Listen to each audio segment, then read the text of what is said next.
Let's talk about Eric Cartman. We all know him. He's selfish, he's a bigot, and yeah, he once fed a kid his own parents. The guy's a monster, case closed. But what if the way we think about him, the very lens we use to judge him, is completely wrong? I mean, it seems like an easy question, right? The answer's gotta be yes. We see him do one horrible thing after another, and our brain just slaps the label evil on him and moves on. It's simple, it's clean, but is it actually helpful? Does it really tell us what's going on? You know, our brains love to think in these black and white terms. Good guys, bad guys, heroes, villains. We put Cartman squarely in that bad guy box. But what if? What if he's not a fixed point?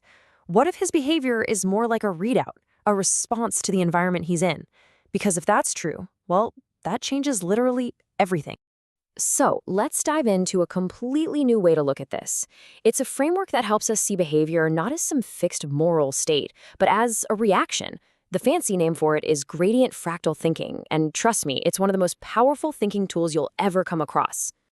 Okay, so what does that actually mean? Here's the core of it. Instead of seeing people as just good or bad, this framework says their behavior is a response to some kind of invisible pressure in their environment, a continuous gradient. Think of it less like an on-off light switch and more like a dimmer dial. So, to really understand this dimmer dial, we have to figure out what it's controlling. What's the main invisible force in the world of South Park that's constantly pushing and pulling on everyone's behavior, especially Cartman's? And it turns out the big one, the master gradient in South Park, is the town's tolerance for selfish behavior. Just think about that. It's this unspoken rule that can get weaker or stronger, and it subtly shapes how everyone acts. So what's turning this tolerance dial up or down? Well, it's a mix of things. How strong are the authority figures? Are parents and teachers actually in charge? Or do they just get walked all over? Are there real social consequences for being a jerk? What kind of behavior actually gets rewarded versus punished? All these things are constantly tuning that gradient. All right, and this right here, this is where it gets really interesting. Cartman's reaction to this tolerance level isn't a straight line. It's not like, a little more tolerance means he's a little more of a jerk. No, it's more like a hair trigger. A tiny, tiny change in the system can either do nothing or set off a massive explosion. Let me show you what I mean. When the town's tolerance for selfish behavior is low, when teachers are strict and there are actual consequences, Cartman's still, Cartman. He's annoying, he's a pain, but he's basically kept in check. But then, you just nudge that tolerance dial up a tiny bit, just a little. His behavior doesn't get a little worse. It goes vertical. It explodes. This is that nonlinear response we're talking about. A tiny little input creates this huge, dramatic, escalating output. And when that tolerance dial is cranked way up, when the system has almost no constraints at all, well, that's when you get the monster. That's when you get the manipulative, parent-cooking, world-threatening Cartman. The system isn't just allowing it. It's practically begging for that behavior to come out. And that quote right there, that is the whole ballgame. We see that sudden, shocking explosion of behavior, and we call it evil. We point at the person and blame their character, totally missing that they're just an actor playing out their part in the most volatile, explosive region of the system. Okay, I know exactly what you're thinking. Hang on. If they're all in the same system, living under the same gradient, why is Cartman the only one who turns into a supervillain? Why aren't Stan and Kyle just as bad? It's a great question. And the answer comes down to one word: sensitivity. The best way to think about it is this. Cartman is wired like a volcano. The tiniest bit of pressure from the system, and he just erupts. Stan and Kyle, they're more like rolling hills. That exact same pressure affects them, sure, but their response is gradual. It's predictable. It's not about being better people. It's about having a fundamentally different response curve to the world around them.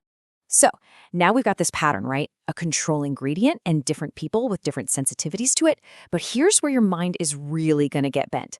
This pattern isn't just about a few kids in a cartoon. It's a fractal. It's a pattern that repeats itself over and over and over again at every single scale you can imagine. And I mean that literally. Once you see this pattern, the gradient and the steep response, you will start seeing it absolutely everywhere, from your family to global politics. Let's just zoom out for a second. Think about the town's politics. A tiny shift in public opinion, the gradient, suddenly allows some completely unhinged person to take over. That's a Cartman emerging. Or think about media outrage cycles. A relatively small event happens and it triggers this massive, totally disproportionate reaction across the entire internet. That's the same exact pattern playing out on a national scale. Okay, now let's zoom all the way in. I'm talking microscopic. Look at the dynamic between Cartman and his mom.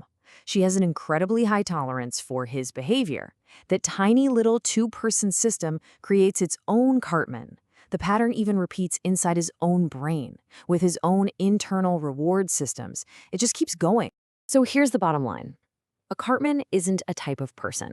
A Cartman is what happens when any system, a family, a town, a country, lets its tolerance for a certain behavior rise and cross a critical tipping point. It's a predictable outcome of the system's design, not some random act of evil. And look, this whole thing we've just unpacked, it's not just some fun fan theory about a cartoon. It is a legitimate practical thinking tool that you can now use to understand pretty much any complex situation you encounter in your own life. So how do you actually use it? Well, it breaks down into about 5 steps. First, you have to consciously throw out the simple good versus bad labels. Then you put on your detective hat. What's the real governing force here? What's the gradient?